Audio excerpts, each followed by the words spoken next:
আমারে শোয়াইছো, এই ঘরে তো আমি কোনোদিন শুই নাই, আমি আমার ঘরে শুইছি কত আরামের বিছানা। ঠান্ডা লাগবে বলে আমার সন্তান বিদেশ থেকে কম্বল পাঠাইছে, আমার ছেলেরা কত সুন্দর ভাবে বিছানা করে দিছে, নিচে কত দামি একটা বেড দিয়া, উপরে আমার জন্য বিদেশ থেকে কম্বল পাঠাইয়া কত আরামে আমি আমার ঘরে শুইছি। আমার মাথার নিচে কত সুন্দর একটা তুলার বালিশ দিয়েছে, মাথায় যেন ব্যথা না পাই। কি ঘরে আমারে শোয়া দিলা, এই ঘরে আমারে বালিশ দিলা না, বেড দিলা না, কম্বল দিলা না। আমি আমার ঘরে শুইতাম কত আরামের একটা বিছানা, উপরে লাইট ছিল। এই ঘরে কোনো লাইট নাই, বেড নাই, কম্বল নাই, বালিশ নাই, ডানিও মাটি, বামিও মাটি, উপরেও মাটি, নিচেও মাটি। ও যুবক, সেই ঘরটার কথা কি মনে পড়ে না? ও যুবক ভাই, আজকে সেই কবরস্থান দিয়া মোবাইল বেজে বেজে, মোবাইলে গান শুনে শুনে আজকে এই কবরস্থান দিয়ে হেঁটে যাও।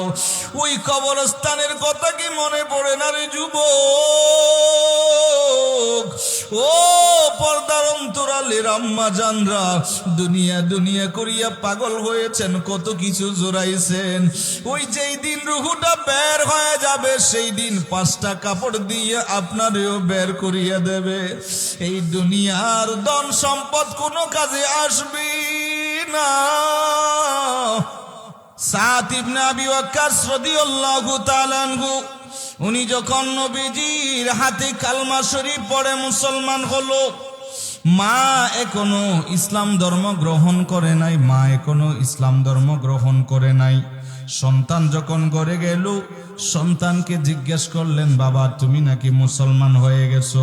বলে, আম্মা জান, আমি রহমতুল্লিল আলামিন মায়ার নবীজির হাতে হাত রেখে কালমা পড়ে মুসলমান হয়ে গেছি।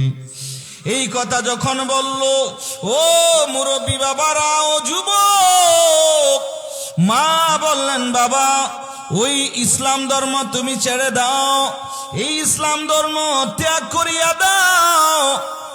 তিনি বললেন, আম্মা জান না, আমার জীবন যাইতে পারে, ওই নবীর কলমা আমি ছাড়তে পারবো না। এই কথা যখন বলল, মা বললেন, যদি কলমা ছেড়ে না দাও, আজ থেকে আমি আর কিছু খাবো না, নাকে নাকে দুনিয়ার জমিন থেকে আমি ইন্তেকাল করব। আমি তোমারে মার কুনি বানাইব, সবাই তোমারে মার কুনি বলবে। মা মহারা করে বসে আছে। মা বললেন, না কিছু খাবো না। সারাটা দিন রোদের মধ্যে বসে আছে, তীব্র রোদ, সেই রোদের মধ্যে মা জননী বসে আছে। সাদ ইবনে আবি ওয়াক্কাস এসে বললেন, আম্মা জান আসেন ঘরের ভিতরে চলে যাই, কিছু খান, এইভাবে যদি না খান আপনি তো মারা যাবেন। তিনি বললেন, না আমি কিছুই খাবো না, এইভাবে না কি আমি মারা যাব। সবাই তোমারে বলবে মার কুনি, মারে তুমি খুন করেছো, এই কথা বলবে। সাদ বললেন, ও আম্মা আমার, এই তো এইভাবে কেন আপনি রাগ করতেছেন আম্মু? আসেন ঘরে ঢুকে যান, মা কিছু খান, যদি কিছু না খান আপনি তো মারা যাবেন, দুর্বল হয়ে যাবেন। এইভাবে মারে এত ঢাকাঢাকি করে, কিন্তু মা ঘরের মধ্যে ঢুকে না, মহারা করে বসে আছে। ও আমার নোয়াখালীর ও যুবক, মা মহারা করে বসে আছে। এমনকি কিতাবে লেখে, সারাটা দিন মা এক ডুব পানি পর্যন্ত খাই নাই, মা এক ডুব পানি খাই নাই, সারাদিন কিছু খাই নাই। দিন চলে গেল, রাত আসলো, সন্তান ওনারে ডাকলেন, ও আমার আম্মু আসেন ঘরে ঢুকে যান রে মা, আর কতক্ষণ না খেয়ে থাকবেন? কিন্তু মা মহারা করে বসে আছে, মা ঘরে ঢুকে না, মা ঘরে ঢুকে না। সারাটা দিন চলে গেল, সারাটা রাত চলে গেল, মা ঘরে ঢুকে নাই। বারবার বলছে, বাবা ইসলাম ত্যাগ করে দাও। নাউজুবিল্লাহ বলে, ইসলাম ত্যাগ করে দাও, কলমা ছেড়ে দাও, খাবো। সাদ বললেন, আম্মু এই কথা বলিয়েন না, আমি কলমা ছাড়তে পারবো? কলমা ছাড়তে পারবো না। মা একটা দিন একটা রাত বসে আছে, মা এইভাবে রাগ করে বসে আছে। সাদ বললেন, আম্মা আমার এইভাবে কেন রাগ করে আপনি বসে আছেন রে আম্মা? কিছু কান্না না খেয়ে তো আপনি দুর্বল হয়ে যাবেন। শেষ পর্যন্ত এত রাগ মার, কিছুই খাবে না, কিছুই খাবে না। একদিন চলে গেল, একটা রাত চলে গেল, দিন চলে গেল। এরপরের দিন যখন হলো, এবার সাদ ইবনে আবি ওয়াক্কাস রাদিয়াল্লাহু তাআলা আনহু রহমাতুল লিল আলামিন দয়াল নবীজির দরবারে চলে গেল, মায়ার নবীজির দরবারে চলে গেল। এবার ডাক দিলেন, নবী আমার মা মহারা করেছে, আমার উপরে মহারা করে বসে আছে। আমি ইসলাম ধর্ম কেন গ্রহণ করলাম? ইসলাম ধর্ম ত্যাগ করলে মা খাবে, নাইলে কিছু খাবে না। মা মহারা করে বসে আছে। ইয়া রাসূলুল্লাহ, ইয়া হাবিবাল্লাহ, এই মুহূর্তে আমার কি করণীয়? আমি এখন কি করব? আমার মা তো মহারা করে বসে আছে, এখন কি করা যায়? আমার নবীজি কিছুই বললেন না। এই মুহূর্তে আমার আল্লাহ জিবরাইলকে পাঠাইয়া দিলেন, ও জিবরাইল যাও যাও, রহমতুল লিল আলামিন মায়ার নবীজির কাছে চলে যাও। যদি বলেন না সুবহানাল্লাহ। নবীজির কাছে চলে যাও। জিবরাইলকে আমার আল্লাহ পাঠিয়ে দিয়েছে। জিবরাইল এসে বললেন, নবী আমার, ও মায়ার নবী গো, আমার আল্লাহ রাব্বুল আলামিন আমারে পাঠিয়ে দিয়েছে। আমার আল্লাহ রাব্বুল আলামিন জিবরাইলে পাঠাইলেন। জিবরাইল নবীর কাছে শোনা দিলেন, ওহী নাজিল হয়ে গেল। আমার আল্লাহ কোরআনুল কারীমের মধ্যে কত সুন্দরভাবে বলেন, আমার আল্লাহর সাথে সাথে ওহী নাজিল করলো, ওয়া ওয়াসাইনাল ইনসানা বিওয়ালিদাইহি হুসনা। সুবহানাল্লাহ বলেন। মা বাবার ব্যাপারে কত সুন্দর কোরআনুল কারীমায় আমার আল্লাহ বলে দিয়েছে। ও বাবাজিরা আমার, ও যুবক, মা বাবা যদি কোনো সন্তানের বিধর্মীয় হয়, সন্তান মুসলমান হয়েছে, মা বাবা মুসলমান হয় নাই, ইসলাম ধর্মের শিক্ষা হলো, তারপরেও মা বাবার খেদমত করা লাগবে। সুবহানাল্লাহ বলেন। মা এখনো মুসলমান হয় নাই, বাবা মুসলমান হয় নাই, সন্তান মুসলমান হয়ে গেছে, এরপরেও ওই সন্তানের দায়িত্ব হলো মা বাবার খেদমত করা। এই সন্তানের দায়িত্ব হলো মা বাবার সেবা করা। এই সন্তানের দায়িত্ব হলো মা বাবার খেদমত করা, মা বাবার সেবা করা। তেমনি ভাবে রহমতুল লিল আলামিন দয়াল নবীজি বললেন, সাদ রে, মা যদিও বা রাগ করে, এরপরেও মার কাছে যাইবা, মার সেবাই করবা, কারণ মা, সুবহানাল্লাহ বলেন, সন্তান মুসলমান হয়ে গেছে আর মা বাবা এখনো হিন্দু রয়ে গেছে। শরীয়ত হলো এরপরেও মা বাবার খেদমত করা লাগবে, এরপরেও মা বাবার খেদমত করতে হবে, মা বাবার সেবা করতে হবে, মা বাবার সেই বরণ পোষণ সেইগুলো সন্তানকে দিতে হবে। এটাই হলো ইসলামের শিক্ষা। একটু জোরে বলুন না সুবহানাল্লাহ। হাই হাই হাই হাই, মা বাবার। এই জন্য আমার নবীজিকে প্রশ্ন করলেন, ইয়া রাসূলুল্লাহ, কোন আমলটা করলে আল্লাহ বেশি খুশি হয়? আইয়ুল আমালি আহাব্বু ইলাল্লাহ, আল্লাহর কাছে কোন আমলটি বেশি প্রিয়? এ যুবকের দল, রহমতুল লিল আলামিন মায়ার নবীজি বললেন, 1 নম্বর আল্লাহ রাব্বুল আলামিনের কাছে পছন্দনীয় আমল, 1 নম্বর আসসালাতু আলা ওয়াক্তিহা, ওয়াক্ত মতো নামাজ আদায় করে দেওয়া। যেই মানুষটা আজান শুনলে নামাজ পড়িয়া দে, নামাজ আদায় করিয়া দে, ওই মানুষটারে আমলটা আমার আল্লাহ রব্বুল আলামিন বেশি বেশি ভালোবাসে।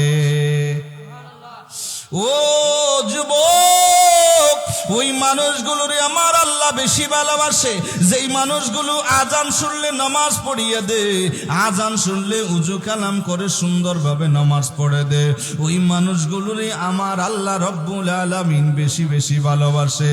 সাহাবী বললেন, ইয়া রাসূলুল্লাহ, ইয়া হাবিবাল্লাহ, ওই মানুষ কোন মানুষ? নবীজি বললেন, যেই মানুষটা ঠান্ডা পানির ভিতরে উজু কালাম করে নামাজটুকু আদায় করিয়া দেয়, ওই মানুষগুলোরে আমার আল্লাহ রব্বুল আলামিন বেশি বেশি ভালোবাসে। সুবহানাল্লাহ বলেন। আমার নবীকে আবার প্রশ্ন করলেন, ইয়া রাসূলুল্লাহ, এরপরে আল্লাহ কোন আমলটারে বেশি ভালোবাসে? মদিনার নবী বলেন, ওই আমলটারে আল্লাহ বেশি ভালোবাসে যেই মানুষটা আল্লাহর রাস্তায় জিহাদ করে। আল্লাহর রাস্তায় যেই মানুষটা জিহাদ করে ওই মানুষটারে আমার আল্লাহ রব্বুল আলামিন বেশি বেশি ভালোবাসে। সাহাবী আবার জিজ্ঞেস করলেন, মায়ার নবী, আল্লাহ রব্বুল আলামিন কোন আমলের পরে ভালোবাসে? আমার নবীজি বললেন, এরপরে ওই যুবকগুলোরে আমার আল্লাহ বেশি ভালোবাসে যেই যুবকগুলো ওই যৌবন কালটা মা বাবার খেদমতের মধ্যে কাটাইয়া দিয়েছে, যেই মানুষগুলো মা এবং বাবারে রাজি করতে পেরেছে। ও যুবক, ইবাদত বন্দেগী করেছো, মা বাবারে যদি নারাজ করো ওই ইবাদত কাজে আসবে না, আসবে না, আসবে না। ও যুবক, ইবাদত করেছো, ওই ইবাদত তখন কবুল হবে যেই সময় মা এবং বাবা রাজি থাকবে। ওই ইবাদত সেই সময় আল্লাহর দরবারে কবুল হবে যদি মা এবং বাবা ওই আপনার উপর যদি রাজি খুশি থাকে। মা বাবারে নারাজ করিয়া যদি আপনি ইবাদত বন্দেগী করেন, এরপরেও ওই ইবাদত গুলো আল্লাহর দরবারে কবুল হবে না। এক সাহাবী এসে বললেন, নবী গো, আমি যুদ্ধের ময়দানে যাব, জিহাদ করব, যুদ্ধের ময়দানে যাইব। আমার নবী বলেন, না, আপনারে যুদ্ধের ময়দানে যাওয়া লাগবে না। ও সাহাবী আমার, আপনি ঘরে চলে যান, আপনার যে বৃদ্ধ মা আছে সেই মা জননীর আপনি খেদমত করেন, মা জননীর সেবা করেন। যুদ্ধের ময়দানে যাওয়া লাগবে না। যুদ্ধের ময়দানে যাওয়ার কারণে যেই সওয়াবটা আমার আল্লাহ দিবে, মা জননীর সেবা করেন ঘরে গিয়া, ওই সওয়াবটা আমার আল্লাহ আপনারে দিয়ে দেবে। ও সাহাবী রে, একটু ঘরে চলে যাও, মা বাবার সেবা করো। মা বাবার সেবা করলে যুদ্ধের ময়দানে সাহাবীরা গিয়া যেই সওয়াব পাবে, আমার আল্লাহ আপনার সেই সওয়াব আমার আল্লাহ দান করিয়া দেবে। সুবহানাল্লাহ বলেন। বাবাজিরা রে, শুধু তাই নয়, হযরতে ওয়াইসুল করণী, আপনারা নাম শুনছেন, খায়রুত তাবিঈ হযরতে ওয়াইসুল করণী। যে ওয়াইস করণীর কথা আপনারা সকলে জানেন, শুনেছেন। বৃদ্ধ মা ছিল, সেই বৃদ্ধ মারে ফেলে নবীজির কাছে যাইতে চেয়েছিল। আমার নবীজি স্বপ্নে এসে বললেন, এ ওয়াইস করণী, আমি নবীর আসতে দেখার জন্য তোমাকে মদিনা আসতে হবে না। ও ওয়াইস করণী রে, মার সেবা করো, আমার মদিনায় আসা লাগবে না। মা যেই জায়গায় আছে সেই জায়গায় তুমি মা জননীর খেদমত করো, সেবা করো। আমি নবীর একটু ডাকিও। ও ওয়াইস করণী, আমি নবীরে যদি ডাকো আমি তোমার সামনে প্রেজেন্ট হয়ে যাব, মদিনায় আসা লাগবে না। মা জননীর সেবা করো, আমি নবীরে ডাকলেই আমি নবী চলে আসব। তুমি মাকে ফেলে তুমি অন্য কোথাও জায়গায় যাইও না। সেজন্য ওয়াইসুল করণী মা জননীকে যে কোনো জায়গায় গেলে পিঠের মধ্যে নিত।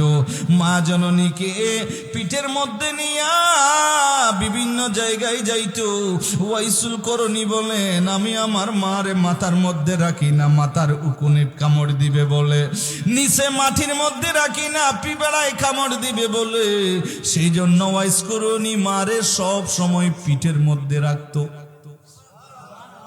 আচ্ছা, সেকান্দর মারা যাওয়ার আগে বললেন, আমি যদি মারা যায়, আমি এত বড় রাজা বাদশাহ, কোনো কিছুর অভাব আমার নাই, আমি মারা গেলে আমার হাত দুটোরে বাইর করে দিবে এইভাবে। বলে, কেন?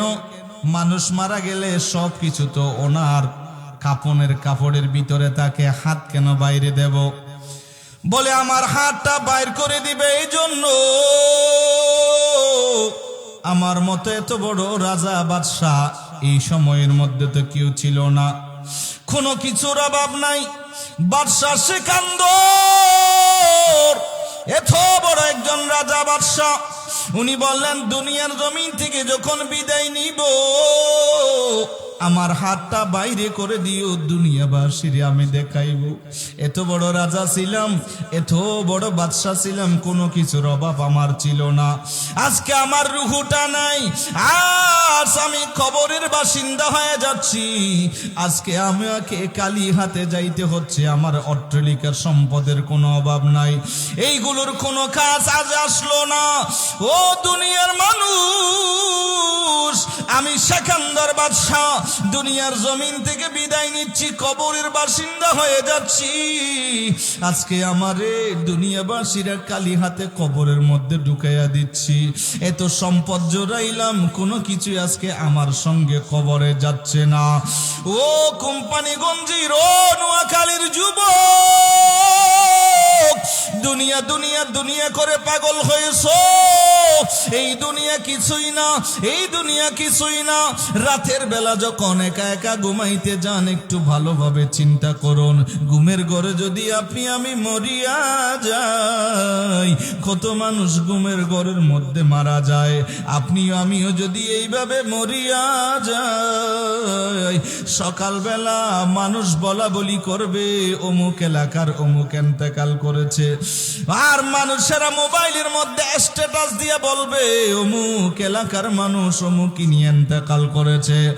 আর মানুষেরা আপনার জানাজা পড়ার জন্য আসবে, জানাজা পড়াইয়া আপনার আত্মীয় স্বজনেরা, পুরুষ হলে 3টা কাপড়, মহিলা হলে 5টা কাপড় চকলেটের মতো প্যাকেট করিয়া 3টা গিট্টা দিয়া 4 জন 4 কাঁধে করিয়া আপনারে নিয়ে যাবে, এমন একটা গাড়িতে উঠাইবে।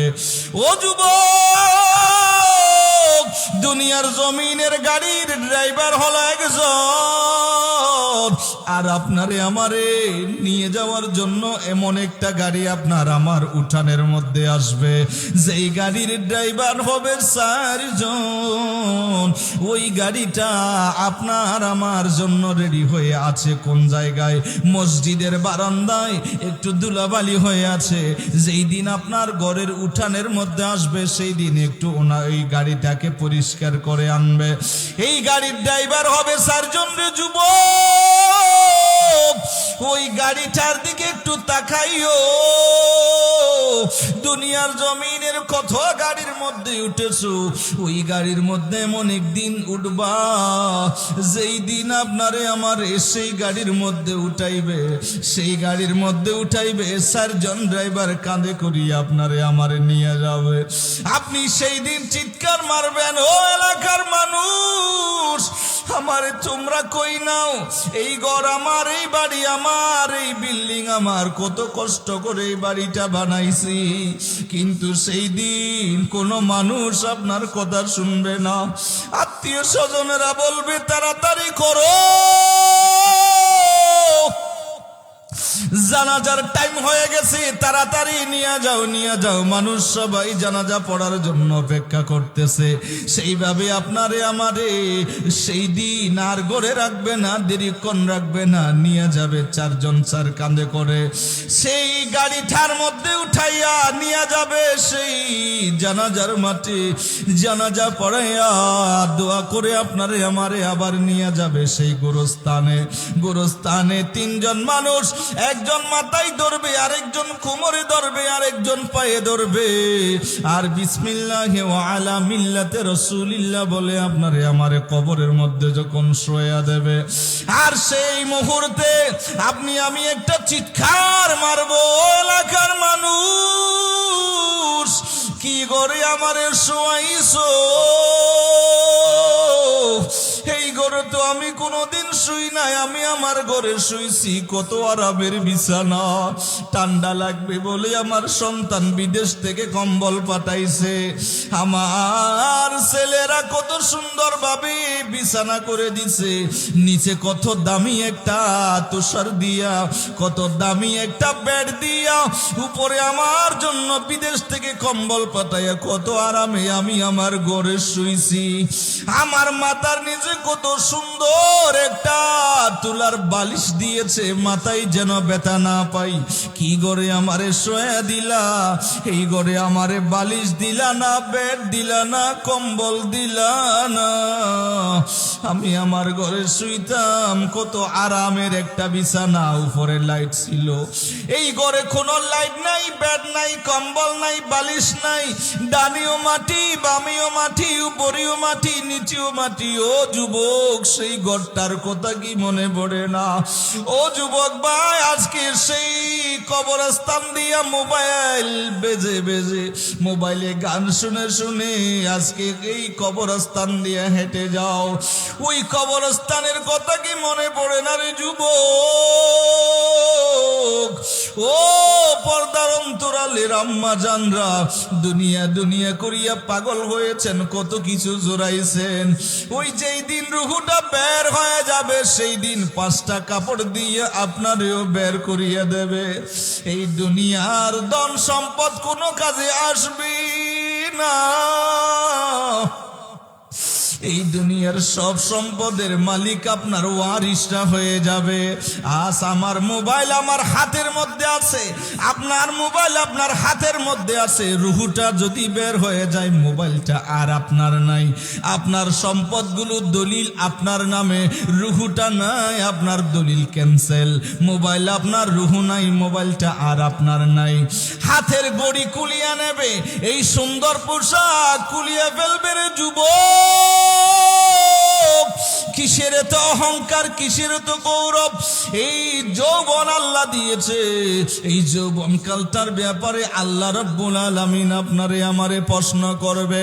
ও বান্দা, এত সুন্দর একটা যৌবন কাল দিলাম, কোথায় কাটিয়েছো, কোথায় কাটিয়েছো? আমি আল্লাহর একটু জবাব দাও, যৌবন কালটা কোথায় কাটাইছো? ও যুবক ভাই, আজকে শক্তি আছে, পাওয়ার আছে, এরপরেও তুমি মসজিদে যাও না। এত সুন্দর আল্লাহ তোমারে শক্তি দিয়েছে, বল দিয়েছে, তোমার সব কিছু আছে, এরপরেও মসজিদে গিয়া নামাজ পড়ো না রে যুবক।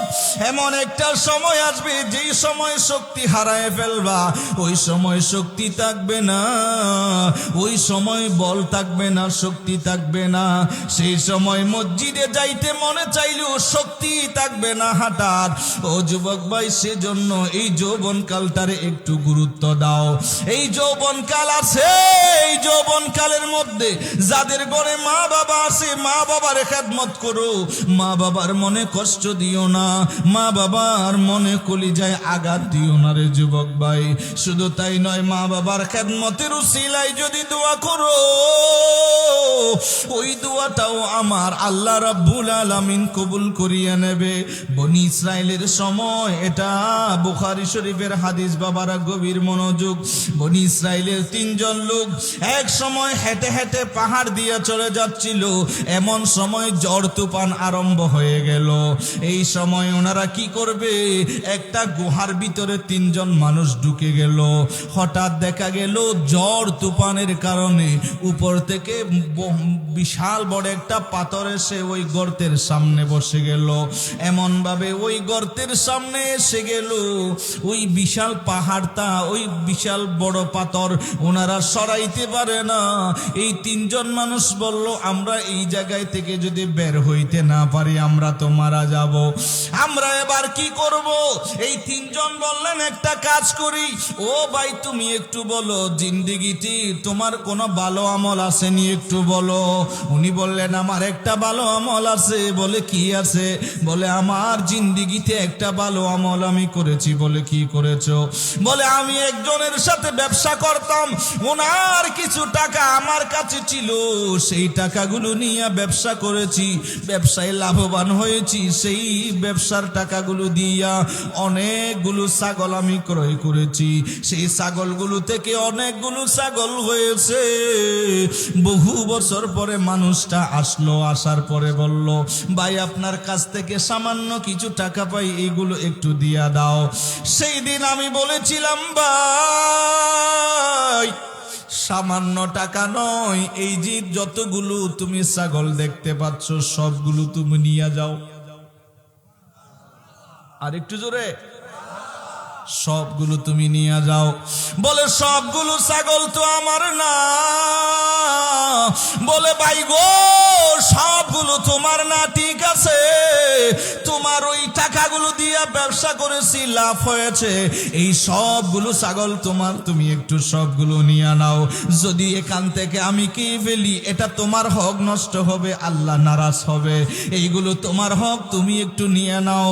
সেই দিন আল্লাহ সব ছাগলগুলো ওনারে দিয়ে দিয়েছি। আল্লাহ আপনাকে ভয় করে, ও আল্লাহ আপনারে রাজি করার জন্য, ও দয়ার মালিক, সেই আমলটা যদি আপনারে খুশি করবার জন্য যদি করে থাকি, হায় আল্লাহ আমাদের গর্তের পাশে একটা বিশাল পাথর এসে গেছে, হায় আল্লাহ এই আমলটার উসিলায় হায় আল্লাহ পাথরটারে একটু করে সরায়া দাও। কিতাবে লেখে বলতে দেরি হয়, পাথরটা সামান্য সরে গেলেন। সুবহানাল্লাহ বলেন। দ্বিতীয় জনেরা বললেন আপনার কোনো ভালো আমল আসেনি? বলে হ্যাঁ আছে। বলে কি আছে? বলে আমার একটা ভালো আমল আছে। বলে কি আমল? বলে আমার একটা ভালো আমল হলো, একদিন বেয়াদবি ধরবেন না, ক্ষমা চাই। বেয়াদবি ধরবেন না কোনো বাবা, এটা হাদিসে পাক, বেয়াদবি ধরবেন না বাবা। উনি বললেন আমার স্বাস্থ্য বোনের সাথে আমার সম্পর্ক ছিল, এমন সময় এক সময় আমি ওনাদের ঘরে গেলাম, ওনার মাও নাই বাবাও নাই, সেই সময় আমার অন্তরের মধ্যে কুমন্ত্রণা জন্ম নিয়েছে, শয়তান ওয়াসওয়াসা দিয়েছে, ওনার সাথে আমি জেনার মধ্যে, বেবিচারের মধ্যে লিপ্ত হয়ে যাব। এমন সময় আমি ওনারে জমিনের মধ্যে শোয়াইলাম, আর আমার ওই বোনটা আমার দিকে তাকায়া বললেন, ইয়া আব্দাল্লাহ ইত্তাকুল্লাহ, ও আল্লাহর বান্দা, আল্লাহরে তুমি ভয় করো। দুনিয়ার মানুষ যদি কেউ না দেখে, ও ভাই আমার, দুনিয়ার মানুষ না দেখলেও তো আমার আল্লাহ দেখতেছে। ও ভাই আল্লাহরে ভয় করো। এই যে তুমি মনে করতেছো ঘরের মধ্যে কেউ নাই, কেউ না দেখলেও দেখেন কে? আল্লাহ তো দেখতেছে রে ভাই। আল্লাহরে ভয় করো। যদি মনে চাই তুমি আমারে বিবাহ করে নিও, তারপরেও জেনা তুমি করিও না। এইভাবে আমার বোন যখন এই কথাটা বলল, আল্লাহর ভয় আমার কলবের ভিতরে ঢুকে গেছে, আর সেখান থেকে আমি চলে এসেছি। ও দয়ার মালিক, এই আমলটা যদি আল্লাহ আপনার রাজি করবার জন্য যদি করে থাকি, হায় আল্লাহ আমাদের জন্য পাথরটা আরেকটু করে সরাইয়া দাও। কিতাবে লেখে পাথরটা আরেকটু সরে গেল। তৃতীয় জনরে বললেন, ভাই গো আপনার কোনো ভালো আমল আসেনি, একটু আল্লাহর কাছে দোয়া করেন। তিনি বললেন আমারও আছে। বলে কি আছে? বলে আমার একটা আমল আছে। বলে কি? একটু আল্লাহরে বলো। আল্লাহর কাছে ফরিয়াদ করলেন, রে আল্লাহ, আমার কতগুলো ছাগল ছিল, প্রতিদিন ছাগলগুলো থেকে দুধ দহন করতাম, যত দুধ পাইতাম ঘরের মধ্যে এনে আমার বৃদ্ধ মা এবং বাবারে খাওয়াইতাম। মা এবং বাবারে না খাওয়াইয়া আমি নিজেও খাইতাম না, সন্তানগুলোরও খাওয়াইতাম না। একদিন আমার মা বাবারা ঘুমাইছে, মা বাবারা ঘুমাইছে, মা বাবাদেরকে ডাকি নাই, মা বাবাদের ঘুম ভাঙ্গি নাই। আমার সন্তানগুলো কান্দে, দুধ খাইবার জন্য কান্দে, কিন্তু সন্তানগুলোরও দি নাই। আমি বললাম আমার বৃদ্ধ মা বাবারে না দিয়া আমি সন্তানগুলোরও দেব না। আমি আমার দুধগুলো বৃদ্ধ মা বাবারে না দিয়া আমি নিজেও খাবো না। এই কথা বলে আমার সন্তানগুলোরও দি নাই, আমি নিজেও খাই নাই। মা বাবারা যখন ঘুম থেকে উঠলো, মা বাবারে খাওয়াইছি, এরপরে আমরা খেয়েছি। ও দয়ার মালিক, মা বাবারে না দিয়া কোনোদিন আমরা খাই নাই। এই আমলটা যদি পছন্দ হয়, মা বাবার খেদমত করেছি, এই আমলটা যদি আল্লাহ আপনার ভালো লাগে, আজকে আমাদের সামনে গুহার গর্তের ভিতরে আমরা আছি, সামনে বিশাল বড় একটা পাথর এসে গেছে। ও আল্লাহ, মা বাবার খেদমত করেছি, সেটা যদি আপনার পছন্দ হয় আল্লাহ এই আমলটার উসিলায়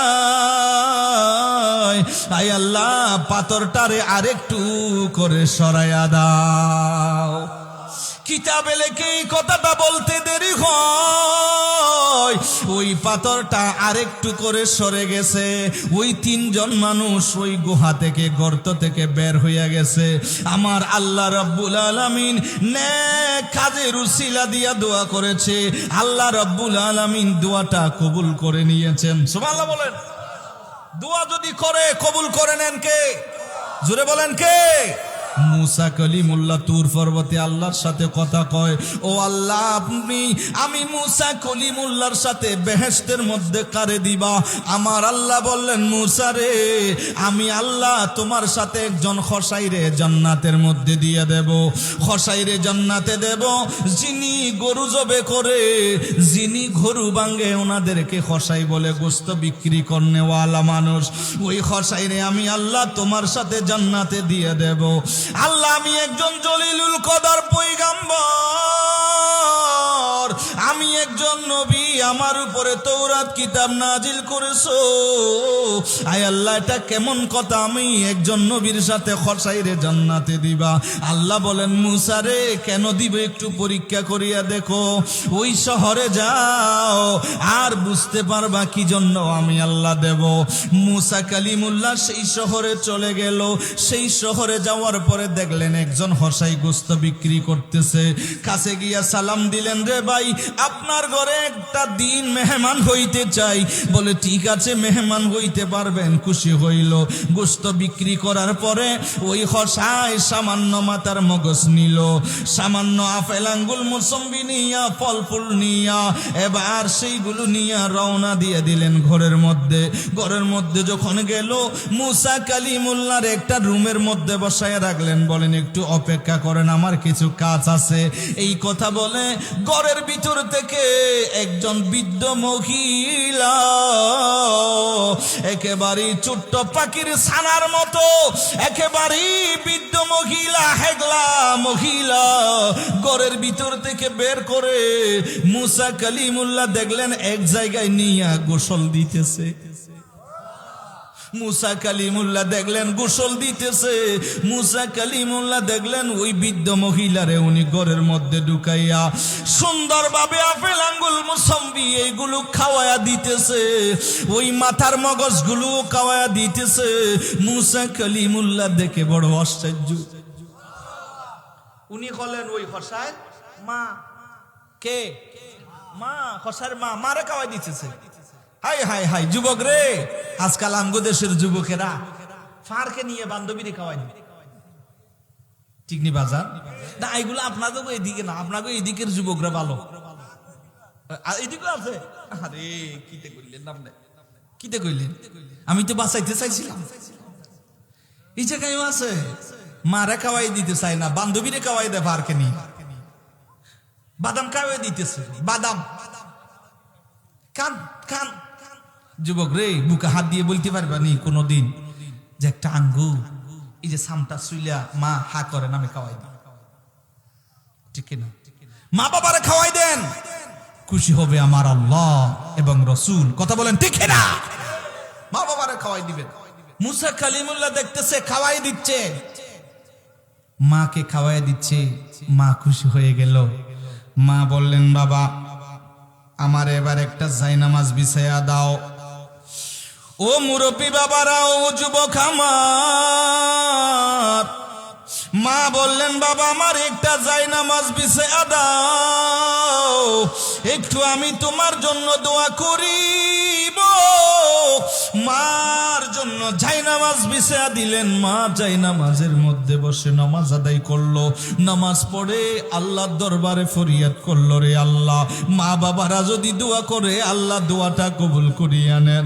মা বাবারা যদি দোয়া করে ওই দোয়াটা কবুল করিয়া নেন রে মালিক। আমি এই আমার সন্তানের জন্য দোয়া করি। আমার সন্তান কসাই হতে পারে, আমার সন্তান গরিব হতে পারে, আমার সন্তান কসাই হতে পারে, আমার সন্তান গরিব হতে পারে, কিন্তু মা বললেন আমার কাছে আমার সন্তান হীরা মণি মুক্তা স্বর্ণের চাইতে আরো বেশি দামি। আয় আল্লাহ, আমার সন্তানটা আমার এত মোহাব্বত করে, এত ভালোবাসে, কোনোদিন আমারে না খাওয়ায় আর সে ভাত খায় না, কোনোদিন আমারে না খাওয়ায় কোনোদিন সে কিছু খায় না। হায় আল্লাহ, আমার সন্তানটা আমার এত মোহাব্বত করে, এত ভালোবাসে, আমি মা হাত বাড়াইয়া দোয়া করলাম, রে আল্লাহ, আল্লাহ আপনার একজন নবী আছে যার নাম মুসা কালিমুল্লাহ, যার উপরে তাওরাত কিতাব নাজিল হয়েছে। ও আল্লাহ, যার সাথে তুর পর্বতে আল্লাহ আপনি কথা বলেন, এত বড় একজন জলিলুল কদর পয়গম্বর। ও আল্লাহ, আমি মা আমার সন্তানের জন্য দোয়া করি। ও দয়ার মালিক, আমার সন্তান হসাই হলেও আমি মা আমার সন্তানের জন্য দোয়া করি, আমার সন্তান তারে মুসা কালিমুল্লাহর সাথে জান্নাতের মধ্যে দিয়া দিও। মা দোয়া করলেন, আমার আল্লাহ, মা জননীর জবান দিয়া বের হইতে দেরি হয়, আল্লাহ কবুল করতে দেরি হয় না। আল্লাহ রাব্বুল আলামিন সেই মা জননীর দোয়াটা কবুল করিয়া নিল। মা জননীর দোয়াটা কবুল করিয়া নিছে। ও যুবক, মা জননী যদি দোয়া করে, যেই রকম দোয়া করবে সেই রকম কবুল হইয়া যাবে। ও যুবক ভাই, মারে যদি কষ্ট দাও, মার মনে যদি ব্যথা দাও, জবানটা বন্ধ হয়ে যাবে, জবানটা বন্ধ হয়ে যাবে। মৌতের সময় কলমা আসবে না। নবীর এক সাহাবী আব্দুল্লাহ বিন সালাম মৌতের সময় জবানটা বন্ধ হয়ে গেল। ওনার একটা আশা ছিল, মৌতের সময় নবীজির চেহারা দেখে দেখে কলমা পড়ে পড়ে দুনিয়ার জমিন থেকে বিদায় নেবে। নবীজি যখন শুনলেন উনি অসুস্থ, নবীজি বসা থেকে দাঁড়ায় গেলেন, সাহাবীরা রেখে আসবা, আসো আব্দুল্লাহ বিন সালামের দেখব। নবীজির সঙ্গে সাহাবীরাও আসলো। আমার নবীজি আব্দুল্লাহ বিন সালামের পাশে বসে বললেন, ও আব্দুল্লাহ বিন সালাম, আমার মুখে মুখে পড়ো। নবীজি ওনারে 3টা বার কালমা শরীফের তালকিন দিলেন। কালমা শরীফ পড়াইলো, কিন্তু জবানটা বন্ধ, জবান দিয়ে কোনো কথা আসে না। আমার নবী বলেন, বেলাল তুমি কই? একটু করে ওনার বিবির কাছে যাও, বিবির গিয়া বলো ওই আব্দুল্লাহ বিন সালামের কি অপরাধ ছিল, জবানটা কেন বন্ধ হলো, মৌতের সময় জবান কেন বন্ধ, ওনার কি খারাপ আমল ছিল, বিবিরে একটু জিজ্ঞেস করো। কারণ স্বামীর ব্যাপারের সব চাইতে বেশি জানবে সেটা হলো বিবি। কথা বলেন ঠিক কিনা? বিবিরে গিয়া বলো। হযরতে বেলাল রাদিয়াল্লাহু তাআলা আনহু এবার আব্দুল্লাহ বিন সালামের বিবির কাছে যাইয়া এবার ঘরের বাহির থেকে ডাক দিলেন, রে ও আব্দুল্লাহ বিন সালামের বিবিরে, আমার নবীজি জানতে চেয়েছে আপনার স্বামী কেমন, একটু করে বলে দেন, একটু করে জানতে চায়। এবার ওনার বিবি বললেন, ও নবীর সাহাবী, আমার স্বামী সব দিক দিয়া ভালো, নবীজির পিছনে প্রতিদিন 5 ওয়াক্ত নামাজও আদায় করত। আমার স্বামীর এমন কোনো দিন নাই যেই দিন দান খায়রাত সদকা করে নাই, এমন কোনো দিন নাই। আমার স্বামীর এমন নেক কাজ করে না, এমন কোনো দিন নাই। নবীজির পিছনে 5 ওয়াক্ত নামাজও আদায় করেছে।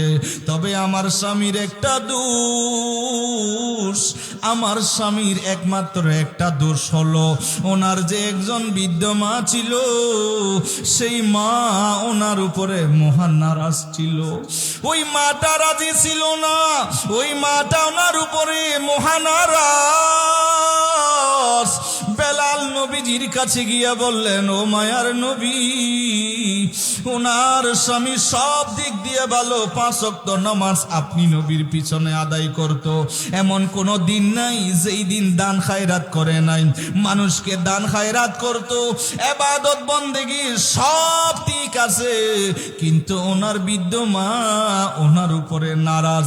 নবীজি কথাটা শুনিয়ে বললেন, ও বেলাল যাও, যদি কষ্ট না হয় মার একটু গিয়ে বলো আমি নবীর কাছে আসার জন্য।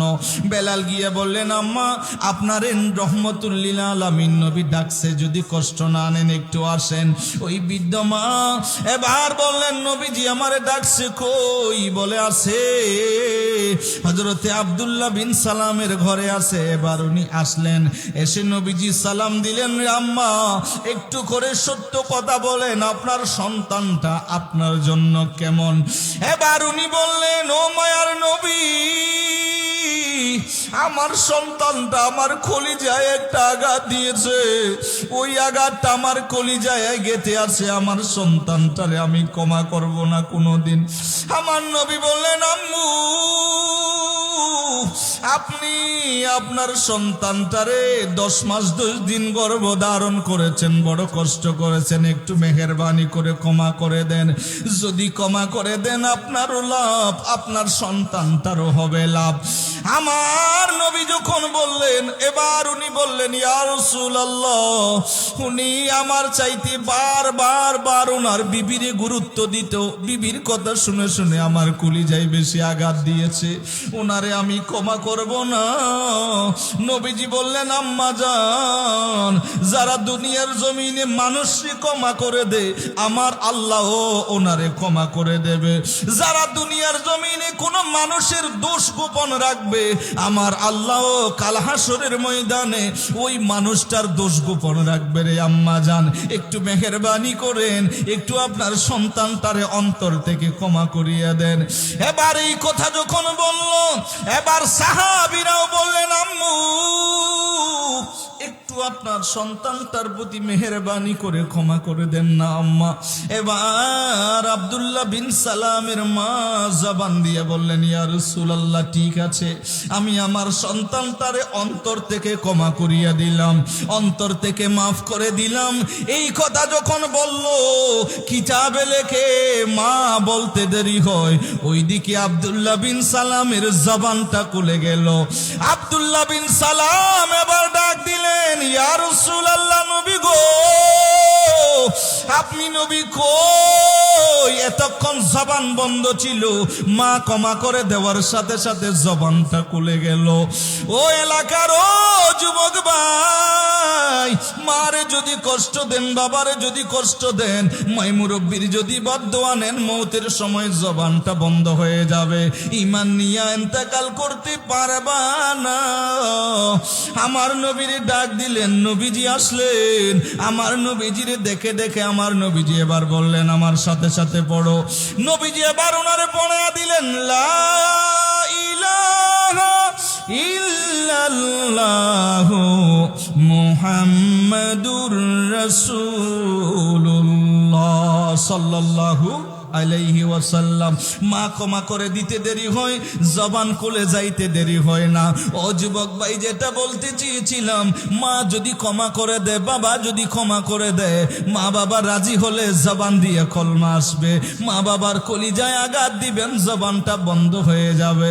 আমার নবীজি আব্দুল্লাহ বিন সালামকে দাফন করার পরে সবাইরে ডাক দিলেন ইয়া আইয়ুহাল মুহাজিরিনা ওয়াল আনসার, ও আনসাররা, ও মুহাজিরগণরা, শুনো শুনো শুনো, আব্দুল্লাহ বিন সালামের মতো কোনোদিন মারে তোমরা কষ্ট দিও না, মারে ব্যথা দিও না। যদি মা বাবারে কষ্ট দাও, আব্দুল্লাহ বিন সালামের মতো তোমাদের জবানটাও বন্ধ হইয়া যাইবে। কোনোদিন তোমরা মা এবং বাবার কলিজায় আঘাত দিও না। এই আব্দুল্লাহ বিন সালামের মতো তোমাদেরও জবানটা মৌতের সময় বন্ধ হয়ে যাবে। খবরদার খবরদার, যাদের মা বাবা বেঁচে থাকবে, নবীজি বললেন ওই মা বাবারে তোমরা রাজি করিয়া দুনিয়ার জমিন থেকে যাও। কেন কেন? রিদা রব্বি ফি রিদাইল ওয়ালিদ, যেই সন্তানের উপরে মা বাবা রাজি, ওই সন্তানটার উপরে আল্লাহ এবং রাসূলও রাজি। যেই সন্তানের উপরে মা বাবা নারাজ, ওই সন্তানটার উপরে আল্লাহ এবং রাসূলও নারাজ।